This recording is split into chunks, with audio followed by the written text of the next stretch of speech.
बिहार विशेष current affairs में आपका स्वागत है। आइए करंट अफेयर्स के कुछ क्वेश्चंस को रिवीजन करते हैं। क्वेश्चन नंबर फर्स्ट, पशुओं की नस्ल में सुधार हेतु बिहार में कहां पर फ्रोजन सीमेन स्टेशन स्थापित किया गया? Option number A Purnia, Maranga, B Hajipur, C Patna city and option number D कोई नहीं या इनमें से एक से अधिक। हमारा सही आंसर होगा ऑप्शन नंबर ए पूर्णिया के मरंगा में। इसलिए मैं ब्रैकेट में मरंगा लिखती हूँ ताकि एग्जाम में अगर मरंगा भी आ जाए तो आपको दिक्कतें नहीं आएगी। Next question number second, Bihar budget 2023-24 के अनुसार वर्ष 2021-22 में अर्थव्यवस्था के आकार में बिहार का कौन सा स्थान है? ऑप्शन नंबर ए 13वां, बी 14वां, सी 24वां एंड डी इनमें से कोई नहीं या एक से अधिक। हमारा सही आंसर होगा ऑप्शन नंबर बी 14वां। नेक्स्ट क्वेश्चन नंबर थर्ड, देश का पहला ग्रीन फील्ड इथेनॉल प्लांट की शुरुआत की गई है। Option number first Saharsa, second Purnia, third Darbhanga, fourth इनमें से कोई नहीं या एक से अधिक। हमारा सही आंसर होगा Purnia.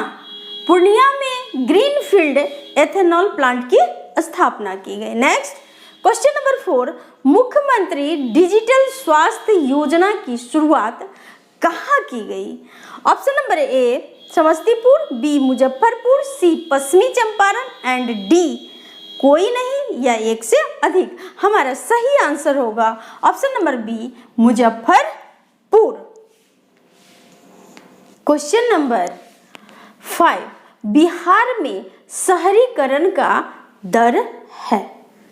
Option number A 17.2%, B 16.2%, C 11.3% and D कोई नहीं या इनमें से एक से अधिक। हमारा सही आंसर होगा ऑप्शन नंबर बी 16.2%। 2011 की जनगणना के अनुसार पहले बिहार में शहरीकरण कितना था? 11.3%। यानी आपको ध्यान में रखना है शहरीकरण में वृद्धि हुई है। चूंकि विकास हो रहा है, डेवलपमेंट हो रहा है तो लोग शहर की तरफ जो है भाग रहे हैं, तो इसलिए शहरीकरण में वृद्धि हुई है और शहरीकरण कितना हो गया? 16.2%। नेक्स्ट क्वेश्चन नंबर 6, बिहार में कितने नए नगर परिषद तथा नगर पंचायत क्रमशः स्थापित किए गए? ऑप्शन नंबर ए 9 112, बी 9 111, सी 9 113 और डी कोई नहीं या इनमें से एक से अधिक। हमारा सही आंसर होगा ऑप्शन नंबर बी 9 नगर परिषद 9 और नगर पंचायत, ये नगर परिषद 9 और ये नगर पंचायत 111। ओके, मैं आपको बताई थी कि इस बार जो चुनाव हुआ, पंचायत चुनाव और नगर पालिका चुनाव, जिसमें जो नगर पालिका चुनाव है वो नगर पालिका चुनाव 2 चरणों में हुआ और नगर पालिका संशोधन अधिनियम 2020 के अनुसार नगर निगम 19, नगर परिषद 88 और नगर पंचायत की संख्या 154। नगर पालिका संशोधन अध्यादेश 2022 के अनुसार अध्यक्ष और उपाध्यक्ष का चयन जनता द्वारा सीधे प्रत्यक्ष मतदान के द्वारा किया जाएगा। और पंचायत चुनाव जो इस बार हुआ है वह कितने चरणों में हुआ? 11 चरण में हुआ। Okay, next question number 7, Bihar के कितने शहरों में बहुउद्देशीय अशोक भवन का निर्माण किया जाएगा? Option number A 152, B 162, C 142 and option number D कोई नहीं या इनमें से एक से अधिक। हमारा सही आंसर होगा ऑप्शन नंबर सी। 142 शहरों में बहुउद्देशीय अशोक भवन का निर्माण किया जाएगा। क्वेश्चन नंबर 8, जीविका बिहार ग्रामीण आजीविका प्रोत्साहन समिति के तहत कितने लाख स्वयं सहायता समूहों का गठन किया जा चुका है? Option number A 11.50 crore, B 10.50 crore, C 12.50 crore और ऑप्शन नंबर डी कोई नहीं या इनमें से एक से अधिक। हमारा सही आंसर होगा ऑप्शन नंबर बी 10.50 करोड़। मैं आपको बता दूं कि जो ये जीविका है तो बिहार ग्रामीण आजीविका प्रोत्साहन समिति, इसी को क्या कहा जाता है प्रचलन में? जीविका। और मैं आपको बता दूं कि ये किसके तहत ये समिति काम करती है, तो ये समिति ग्रामीण विकास विभाग के तहत काम करती है। ओके। क्वेश्चन नंबर 9, लोहिया स्वच्छ बिहार अभियान किससे संबंधित है? ऑप्शन नंबर ए ODF प्लस गांव का विकास, बी ODF प्लस नगरों का विकास, सी दोनों एंड डी कोई नहीं या इनमें से एक से अधिक। हमारा सही आंसर होगा ODF प्लस गांव का विकास। देखिए मैं आपको बता दूं कि लोहिया स्वच्छ बिहार अभियान ये हर एक परिवार में जो शौचालय का निर्माण है उसको बढ़ावा देने के लिए जो यह अभियान चलाई जा रही है। और यह अभियान जो है 3 चरणों में चलाई जा रही है, जिसमें अभी जो है दूसरा चरण चल रहा है और इसी दूसरे चरण में ODF प्लस गांव यानी शौचालय का निर्माण करना, गांव को जो है खुले में शौच से मुक्त करना। ओके। तो आपको ध्यान में रखना है कि लोहिया स्वच्छ बिहार अभियान का ये कौन सा चरण है? दूसरा। 3 चरण कौन कौन से हैं उसको देखिए।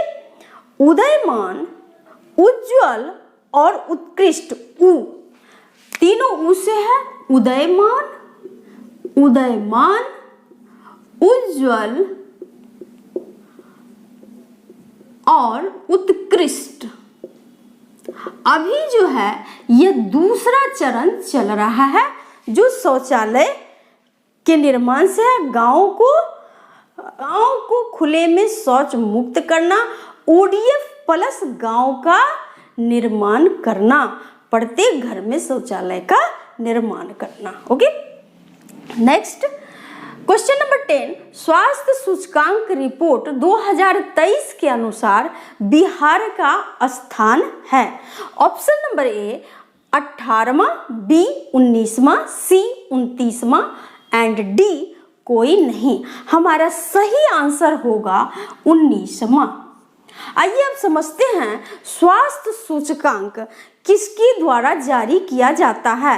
देखिए PCS का एग्जाम है, इसमें पूछे जाने की संभावना पॉसिबिलिटी बहुत ज़्यादा होती है कि ये सूचकांक किसके द्वारा जारी। मैं ये क्वेश्चन इसलिए लेकर के आई हूँ कि बहुत बच्चे स्वास्थ्य मंत्रालय लगाएंगे, लेकिन इसमें खास बात ये है कि ये सूचकांक नीति आयोग, स्वास्थ्य मंत्रालय और एक वैश्विक संस्था विश्व बैंक के द्वारा जारी की गई है। ये तीनों संस्था मिलकर के। ओके। और इस सूचकांक में बिहार 19वां, बट सबसे स्वस्थ राज्य कौन सा है? केरल। ओके। क्वेश्चन नंबर 11, सामाजिक प्रगति सूचकांक में बिहार का स्थान है। ऑप्शन नंबर ए 25वां नीचे से, ऑप्शन नंबर बी 35वां नीचे से दूसरा, ऑप्शन नंबर सी 45वां नीचे से दूसरा एंड डी कोई नहीं या इनमें से एक से अधिक। हमारा सही आंसर होगा ऑप्शन नंबर बी 35वां नीचे से दूसरा।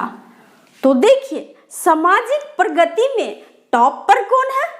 बिहार का स्थान तो नीचे से 35वां है, तो टॉप पर है पुदुचेरी। कौन सा है? पुदुचेरी।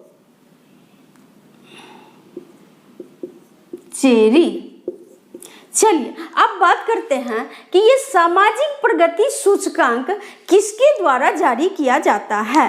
तो इस सूचकांक को प्रधानमंत्री की आर्थिक सलाहकार परिषद के द्वारा जारी किया जाता है। इसको आपको ध्यान में रखना है। नेक्स्ट क्वेश्चन नंबर 12, दृष्टि ऐप किससे संबंधित है? ऑप्शन नंबर ए जल संसाधन विभाग, बी स्वास्थ्य विभाग, सी नेत्र विभाग और ऑप्शन नंबर डी कोई नहीं या इनमें से एक से अधिक। हमारा सही आंसर होगा ऑप्शन नंबर ए जल संसाधन विभाग। देखिए ये जो ऐप जल संसाधन विभाग के द्वारा क्यों लॉन्च किया गया, तो देखिए दृष्टि ऐप के जरिए बिहार राज्य में चल रहे विभिन्न परियोजनाओं पर नजर रखी जाएगी। ओके, और मैं आपको बता दूं कि जल संसाधन विभाग का एक और ऐप है जिसका नाम है वामिस पोर्टल। तो उसके द्वारा वामिस पोर्टल के द्वारा राज्य में सिंचाई के लिए जो नई तकनीकी का उपयोग किया जा रहा है उसका प्रभावी प्रबंधन और उस पर नियंत्रण निगरानी रखने के लिए वामिस पोर्टल की शुरुआत बिहार की गई। ओके, आज के लिए इतना ही। अगर मेरा ये क्लास आप लोग को अच्छा लगता है तो मुझे मोटिवेट करने के लिए मेरे इस सेशन को अधिक से अधिक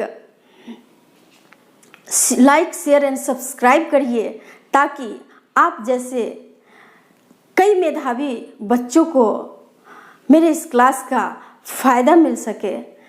आज के लिए इतना ही। थैंक यू, धन्यवाद।